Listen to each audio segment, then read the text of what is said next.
guys, Ralph here. True Power Trumpet Fitness, and welcome to terrific Tuesday here in Connecticut.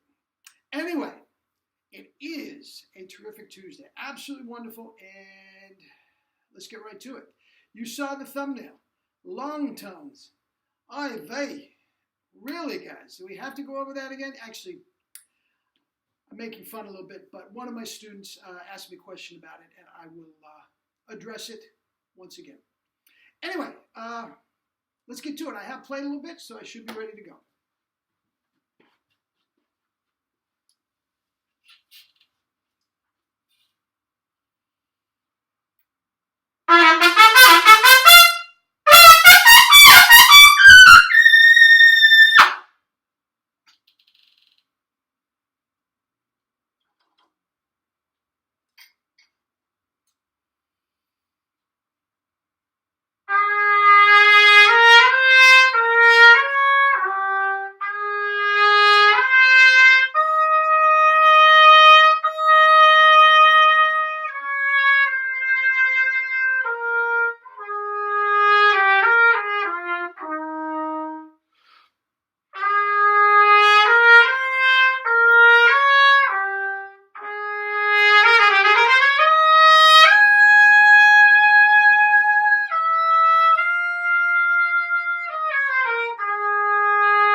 Anyway,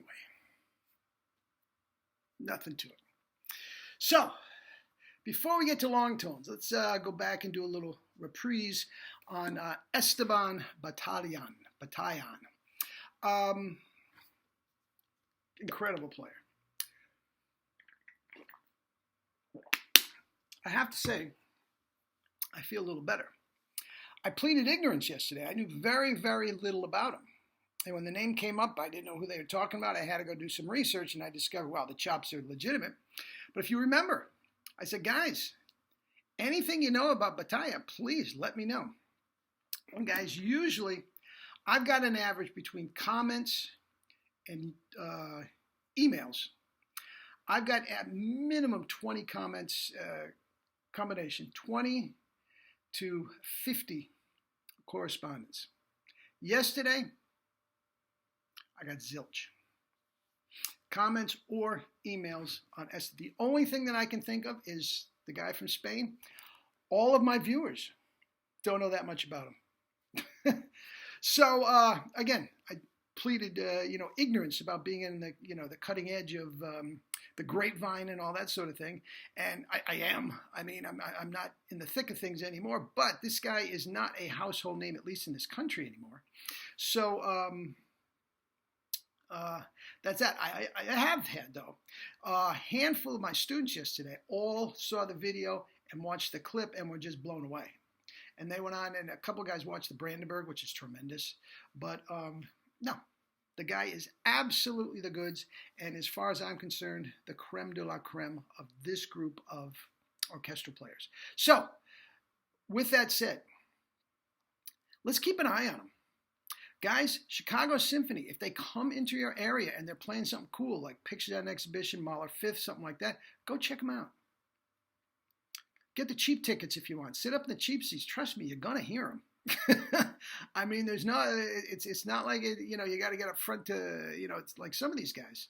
So, yeah, let's keep in touch with that and try to get some info on this guy, because I think he's somebody to emulate, to model, and all that sort of thing. So, anyway, that's that. Long tones. Now, this was given to me by a student, colleague, whatever. Excellent player. He was up to double C the last time I saw him. I'm sure he's still there and everything. He's been doing work. Everything sounds great until he got called to do a performance of the Three Penny Opera, a production of the Three Penny Opera. Okay? And he said the band, as usual nowadays, especially with, community groups, the band is bare minimum, bare minimum, and several passages trying to blend with the small group. He was scuffling the articulations a little bit. He agreed that that was just blatant overblowing. And once he got past that and cut back on the air, there was no problem with that. What he was having trouble with is some of the whole note sections, extended whole note sections, that he was having trouble with. He was crashing on. And he felt he had to practice long tones. No. Look, a very bright guy, and he's actually a physical therapist. So from a physiology point of view, and I'm going to get to that in a second. Okay?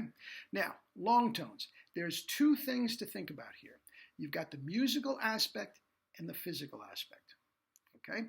Now, Three Penny Opera, Petrushka, MacArthur Park, Donnelly, whatever piece it is, if you have to practice it to make you feel more confident for the production, for the performance, have at it. That is not the point.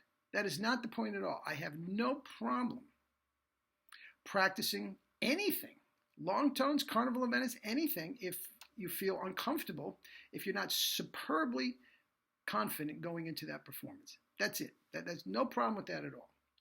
But from a musical point of view, now this started, I heard this when I was 18 years old from the man Mel Broyle. So this isn't even from my perspective. This is from God. Okay? Ace, why are you wasting your time on that bullshit? He says, just play tunes. If you feel you have to practice, just play the tunes. And at that point, we went over Haydn Concerto. We played on a B-flat trumpet. We went over Pines of Rome. We went over the Post-Horn Solo to Mahler III, and we went over Parsifal. Ace, there's your long tone practice. He says you're a busy guy. He says, why waste 20 minutes, a half an hour, whatever, on a long tone when you can get the same thing done and get your excerpt practice done? Okay? From a musical point of view, that is it. From a physiological point of view, it's a different thing, but it is a complete and total waste of time practicing long tones at best. If you're doing it for chops, okay? Doing it for chops, it's a waste of time at best. At the worst, it can be detrimental. Okay? Now, number one, and I told my student, the crashing on the long tones is nothing more than residue from the overblowing. That's all there is to it. Nothing more than that at all. Okay? You stop overblowing, you're going to be fine. Replace compression. Trust me, the tongue can do all the long tones you want.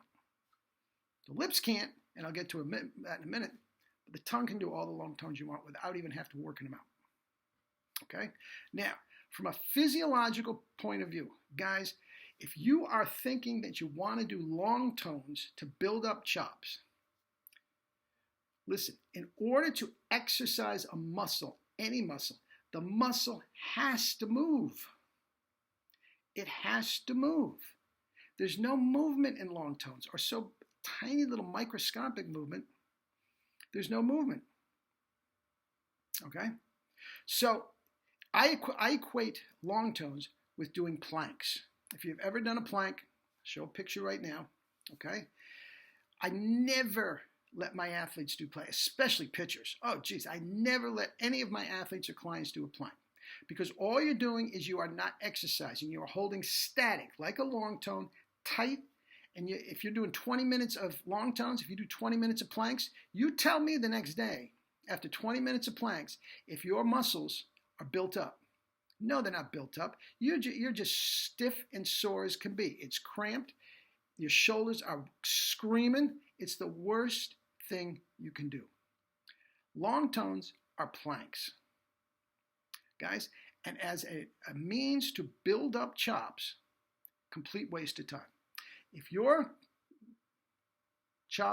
corners are relaxed and your tongue is locked in to give you all the compression you need, whatever, Haydn, whatever, Guys, I haven't done one long tone, one solitary long tone in at least 30 years.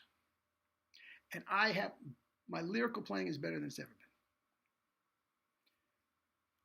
Doesn't matter. That's not what it is. Okay? The fact of the matter is, guys, the long tone, what the tongue is doing with it and what the lips are doing is so minuscule compared from a long tone to, say, Carnival of Venice. It's so minuscule that instead of risking the cramped up, tight corners, a la Caruso, planks, that's what it is, you're so much better off doing it from a physiological point of view. Now, I reiterate one more time before I let you go. If it makes you feel more confident going to that Three-Penny Opera or Pines of Rome or whatever to do long tones, knock yourself out. But guys, don't think for 1 minute that long tones are building up chops. They don't. It's a myth. It's not a lie because everybody thinks it's true. They're not lying to you. But it is a complete and total myth. It does not build up chops. This is from a physiological standpoint. Does not happen. All right? That's that.